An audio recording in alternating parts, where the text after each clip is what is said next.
we watched Demon Slayer, The Mugen Train. I feel like I have a better outfit for this, but I don't really have time for that, so I guess we're not gonna do it. It's directed by Haruo Sotozaki, and honestly, he's got a lot of great chops in animation, so we pretty much knew that would be great. But I will say, I had this rated as an 8 going into it. I rewatched it, so I'd be ready for Infinity Castle, even though, like, there's been two and a half seasons between that and this. But, I just wanted to, kind of give it a refresh. I had that rated as an 8 at the time. I feel like it escaped a lot of criticism by coming out either, right around COVID, when we hadn't seen a movie in a while. And I don't know. Because on a rewatch, I feel like it's a little weak. If it's 2 hours long, and it feels like it just needs a little bit more sauce. Unfortunately, the sauce does not come in the form of an extended dream sequence. Go rewatch it. If you don't agree with me, that's fine. But rewatching it, I definitely see some of the things that people got roasted for complaining about at the time. That's a long dream sequence. It just goes on and on. The pacing just seems off, and I feel like what we do is we conflate the way the ending, Set Your Heart Ablaze, makes us feel with the rest of the movie, and that's where it ends on that note, and that's why a lot of people give it that pass. But for a 2-hour movie, it is kind of a slog. Right there at the, 50% mark, it's just chugging along, but man, it's taking its time. It's taking its time. And it's easy to say that Ufotable, I don't know how you say it. Ufotable has got a great history, and they've really mastered making a 2D and CG blend together pretty well. That, this movie I think is the best example of it can still look pretty great, but you can still tell when it's happening. And not that it's a bad thing per se. It looks good, it always is pretty fun, but there's definitely some times that it's replacing what would have been great Sakuga moments, and that's fine, it's not the end of the world, but you can definitely see that that's what sped up its production a lot. I don't love it, but I can see where other people do. Again, these dream sequences, they just take a little while, and man, even from the moment that Rengoku dies, I think there's another 15 minutes of the movie left. And there's really nothing happening there. It's just a lot of Tanjiro yelling. I feel like for something that we hit theaters with, I can find a lot of reviews for you where it got so much hype.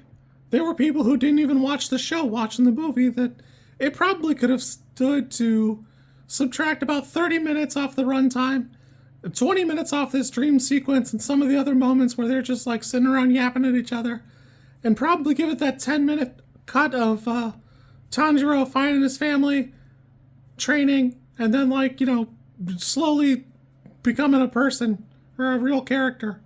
And we just don't do that. It's fine that we don't, but it just needs a little bit more sauce, I think, as a whole product, where it's definitely made out of what was going to be, I would say 5 to 6 episodes, probably more than that. Because an episode, you have to remember, isn't 30 minutes, it's 20. So it definitely shows where you can see that it would be cut up into a handful of episodes, probably half an arc, and then just put on display. But for whatever reason, they made a movie, which I think is a great move. I even think some of the things in this movie are fantastic. Killing Rengoku when you do is such a brave and bold choice. I don't think it's the best choice, but boy, Akaza just shows up, ices him, has that argument, and then fucks off. He just leaves.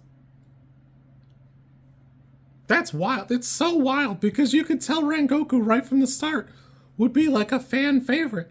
He's got such an interesting level of power, and there's such a disparity between him and these 3 bozos. Zenitsu is blissfully not really in the movie a lot. Ironically, the situation is basically tailored for Zenitsu to be in the movie a lot, but it's fine that he's not. I don't really miss him myself. Inosuke's in it quite a bit, which, whatever. If you like Inosuke, there's that for you. And then obviously Tanjiro is the centerpiece, but he's the centerpiece in the rest of the show too, so it's really not that weird. The difference is we're so used to like a Naruto, where every now and again it's Naruto and friends, and one of his little buddies will step up into into the limelight, and you'll get a couple episodes of just them or their backstory or like that sad bird flute music, and then then it'll go back to the main story, which it's just not present here with young Tanjiro, which is fine. I honestly don't think it needs to be. Really, the negative thing I have for it is just it's formulaic. I'm actually shocked that the Dream Train demon doesn't get like a sad, oh, I wasn't really such a bad guy once in a while. A long time ago, I was just having a sad day and Mugen turned me into an evil demon killing machine. Because then Tanjiro has a heartfelt like he's the only person who's ever cried for a demon. I've read the manga, I understand like the rest of the show and whatnot. I even enjoy it to an extent, but there's definitely a component where it feels like Gotoge is trying to say something that's not there in what he's presenting. Tanjiro bonds with every demon he runs across except for Akaza and this train demon. And then later he's just like, well, gotta kill you, sorry. Although I don't think he really gets that many dubs. It's been a minute since I read it, to be honest with you. I had a good time with this, but I did lower my score to a 6. As a complete product, which is what you should view it as if you're going to watch it as a movie, it leaves something to be desired. I'm glad it did great. I'm glad it blew through a bunch of records, but the people touting it as the best animation ever. I don't know, man. I don't know. I had a good time. This is super fun. It's a good product. It's just not a complete product for me. And I know Infinity Castle is going to be kind of more of the same. It'll be visually stunning. It'll be fun to look at. I don't know that it'll be the coolest thing I've ever seen, but it'll be fun enough. There'll be a lot of good hype moments for the Hashira and whatnot. So there's that. It'll be fun. And that's really all you can ask for in some of these situations. I'm going to be straight with you. I remember the Infinity Castle going on for quite a while. That it's not like... I just don't picture it as a 2-hour arc. I didn't really think that Mugen Train would have been either. But really, we've seen that it should have been about an hour and a half, maybe $1.50.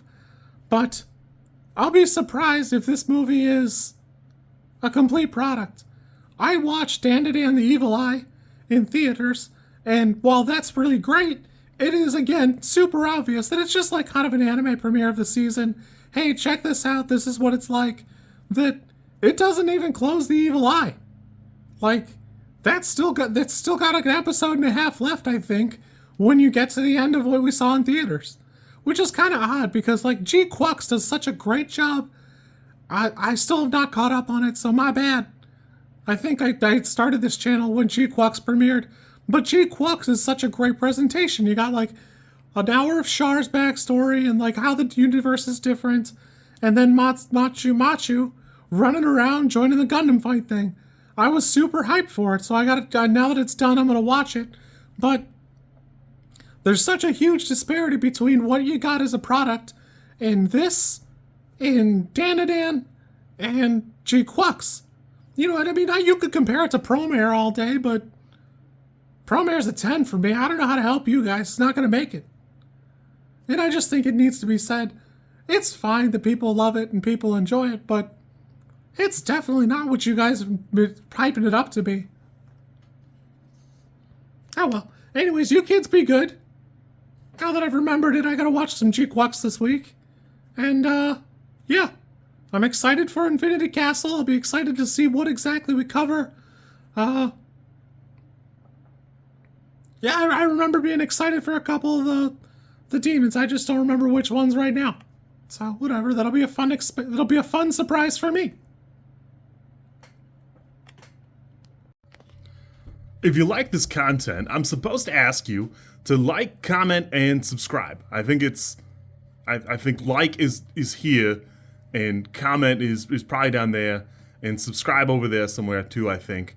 I don't know how many times this snippet is gonna make it into a video. Everybody says you should do it this way, and I always thought it was just like an annoying thing other YouTubers did. And as you know, I am bad at editing, so if you like it, great, I'm happy for you. If you don't like it, I'm sorry.